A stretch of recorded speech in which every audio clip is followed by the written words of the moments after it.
episode is a roll narration. Here I am with my partner. I'm trying to do an ashigarami entry here. You can see, look how I have my ankle against his ankle, ankle to ankle. I have my wrist here behind his knee. I'm trying to pull my partner on top of me here and establish some kind of leg entanglement, usually the ashigarami. Okay, my partner here is fighting my ankle. He's defending against my ankle. Look how he trapped my ankle here. He blocked me from being able to go ankle to ankle. When your partner blocks you like that, when he uses his hands to grab your ankle, a great option is to grab his arm. Okay, so he's using his arm to rescue his legs. We're going to attack that arm. Notice how I have an arm drag on my partner. Okay, so I'm grabbing his arm. He grabs my ankle. I grab his arm. From here, I'm going to try to arm drag him. As he resists the arm drags, I'm going into an ankle pick. Okay, this is a very nice move, very common move. You're going to see I'm getting on top of him. Let me rewind right here. I'm going to rewind it. We're going to see that whole combination again. Okay, so here it is. I'm there. I'm in the ashigarami, ankle to ankle. I'm trying to pull him on top of me. As he defends his leg, he's going to move his ankle back. I go right into an arm drag. From an arm drag, obviously when I'm doing an arm drag, I'm trying to pull him in this direction and expose his back and take his back. My partner is feeling that. So he's pulling in the opposite direction. Okay, when he does so, he's going to put a lot of weight on this foot. Okay, let's watch and see what happens. See, now he wants to put his weight in this direction. To put his weight in this direction, he has to push in this direction. Okay, for every action, there's an opposite and equal reaction. Okay, so for him to go this way, he has to push in the exact opposite direction. His ankle is now very, very close to my left hand. Okay, so watch here. I'm arm dragging. I'm going to push his hip with my right arm. My right arm is pushing. My left hand is pulling in this direction. And now I caught him in an ankle pick. Okay, I'm going to play it one last time. For those of you who are not familiar with this, you haven't seen it many times. Now you guys are going to kind of understand how to use the seated guard. Okay, this is all in the seated guard made simple, of course. Here I am. I'm trying to pull him on top of ashigarami. I'm going into my arm drags, ankle pick, and get right on top. Now I'm on top. It's time for me to stop my partner from spinning. You can see him, he's trying to spin. As he was trying to spin, I was able to body lock him. Okay, this is also a really common combination here. Watch here. My partner's trying to spin. Okay, and now watch here. He's going for an upper body attack. This is a great attack what he's doing here. He's going to kind of like hug my arm and head together and kind of lock them up together. Okay, and from there, he could trap this arm here. He's trapping this arm, and he would potentially sweep me to this side. Okay, so watch what I'm going to do here to stop all that. I'm going to put my head in his chest. Okay, when I do that, it's going to make like a hunchback. You know, I'm going to turn my body into a hunchback, and that's going to allow me to slip my head and my arm. Okay, so I'm not going to allow him to go to a head and arm or a shoulder crunch. Okay, let's watch here. See, as he tries to go for a shoulder crunch or head and arm, I just kind of put my head down and arch my back. Okay, I'm going to rewind it right here. Play it real slow. Look how if somebody ever goes to a head and arm or shoulder crunch, look how you bury your head into their chest, kind of arch your back a little bit, and limp your head and arm right out.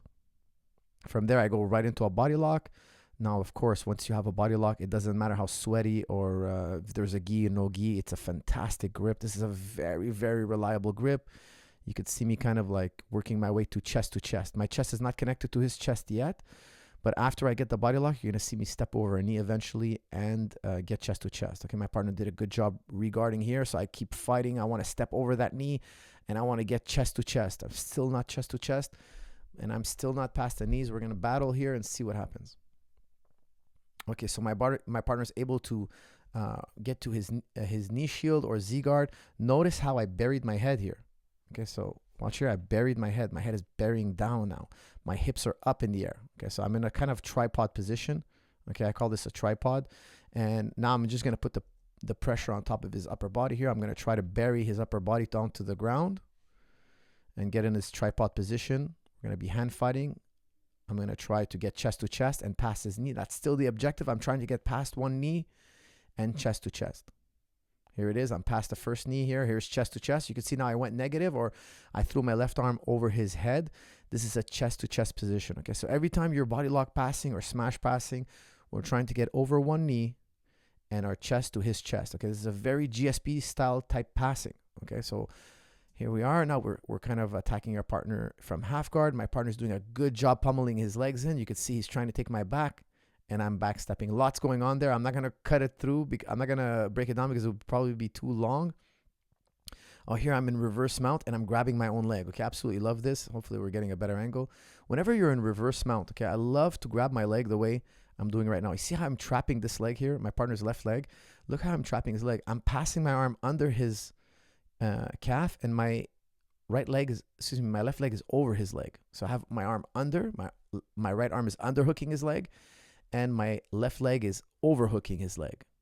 And now I connect the two together. I connect my hand and my shin bone together. Now my partner will not be able to escape this leg. This left leg of his is completely trapped. Now, even worse, I have a ton of weight sitting on top of his hips. So you see my hips are crashing into his hips, okay? So every time he tries to shrimp, he's going to feel a lot of pressure now. He's not going to be able to shrimp out of this now. If he tries to shrimp, it's going to be very, very difficult. I'm in reverse mount.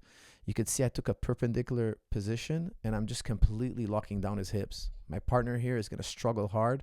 He will not be able to get back to his guard. Okay, from here, I'm going to pummel my legs back to side control. Let's see here. I'm controlling his hips completely. You could see where my right knee is blocking. Look at this. You can see that my right knee now is blocking. Excuse me. My right knee is blocking his leg, and I'm crushing him with my hips here. I'm just kind of smearing him across the mat here. This is a very bad position for my partner on the bottom. I'm going to pummel my leg through and get back to side control, chest to chest. Here I go. I step over the head. My partner is blocking that step over. Let's see that again. This is also something I like to do quite a bit. Let me rewind it here. Okay, so look, once you establish side control, you want to put your partner in a dilemma. Okay, so you could see here, I'm kind of cross-facing with this arm, and I'm about to step over with this leg. Okay, when I step over with this leg, if he lets me step over his head, I have a bunch of submissions I can do on this arm here, and my partner, if he lets me step over his head, will not be able to regard. He will not be able to regard. He's going to be completely pinned. Okay, so he really doesn't want that leg to step over. Look how he's using his right arm to desperately push this leg off his head. He desperately wants to push it off his head. When he does so, I'm going to use this arm, and I'm going to push his wrist in the direction he's taking my leg. I'm going to cooperate with him, okay? So I'm going to trap his arm. He's trapping my leg. I'm going to trap his arm. Okay, so let's watch here. There it is, okay? You saw this hand here. This hand is pushing my leg, and my hand is pushing his hand, okay? So we're constantly working in the same direction. If he doesn't allow me to step over his head, I'm going to trap his arm. Look how I trap his arm with my knee. I slide my knee across his bicep here. And now my partner is he's in what we call a crucifix, okay? So I've got control of his arm here, and I've got control of his arm here. My partner is in a crucifix. He's completely trapped. We saw GSP do this to BJ Penn in UFC 94. It's a fantastic pin for gi, no gi, and of course for MMA fighting. Okay, so for here, I have my partner completely pinned. He's in a lot of trouble. There's a lot of things I can do. I'm going to step over his head. I'm trying to triangle him with my legs here. My partner does a good job here, bumping and switching sides here. He switched from one hip to the other. He did a nice little hip heist to escape. My partner now freeing his upper body. Good job of him getting out. Shoots into my legs here. Now he's back up on his feet.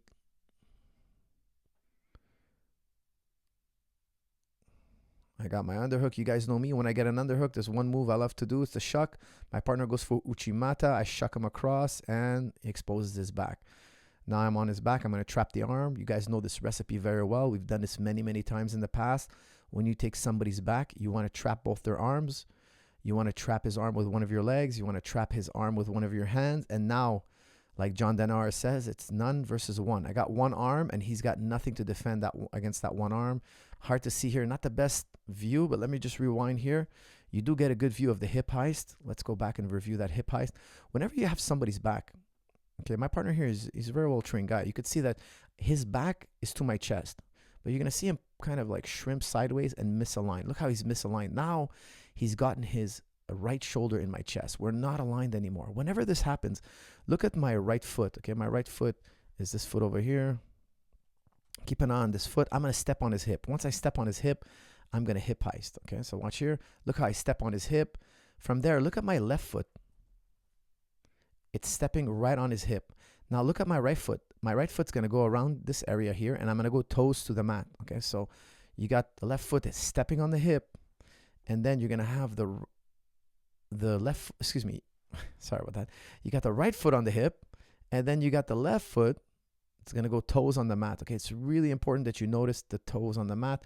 Here it is. Look how my toes go in the mat. That's going to allow me to get my hips up higher than his. Okay, you could see 1 foot on his hip, 1 foot on the mat, but toes in the mat. Now you can see me create elevation here. I was able to get my hips above his.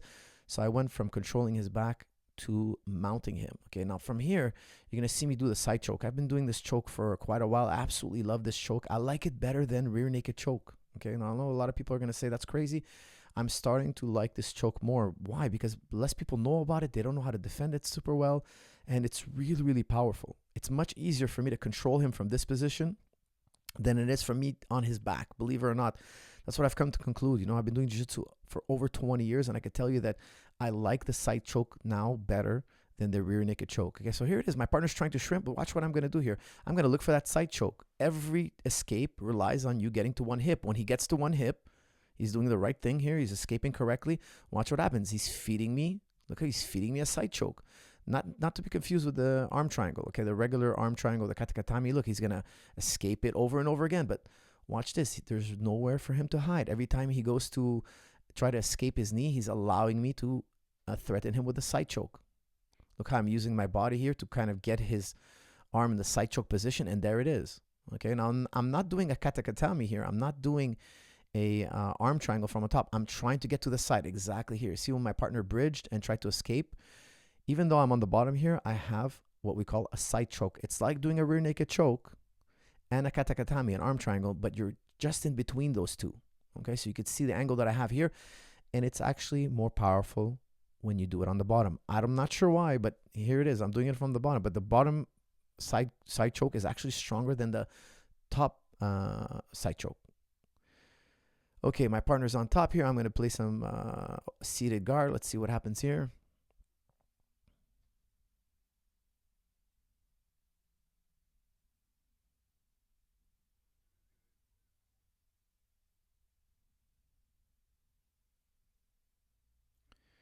Try to spin.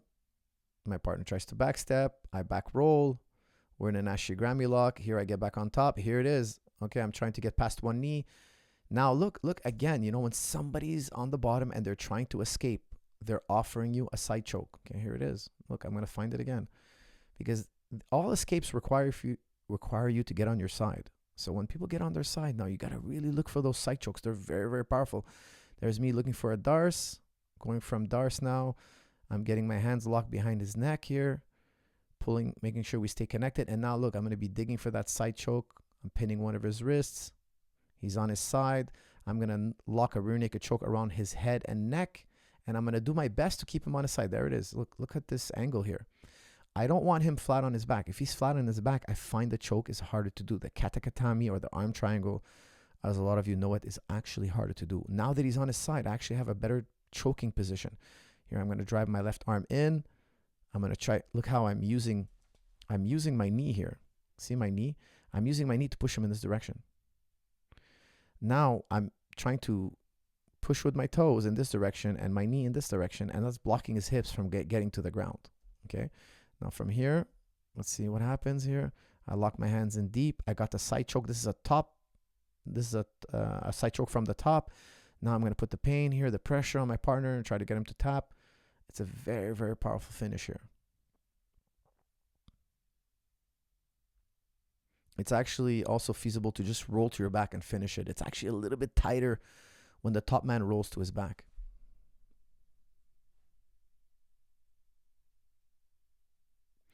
Okay, guys, I believe that is the end of the round. Please like, share, comment, and I'll see you all in the next episode. Thank you.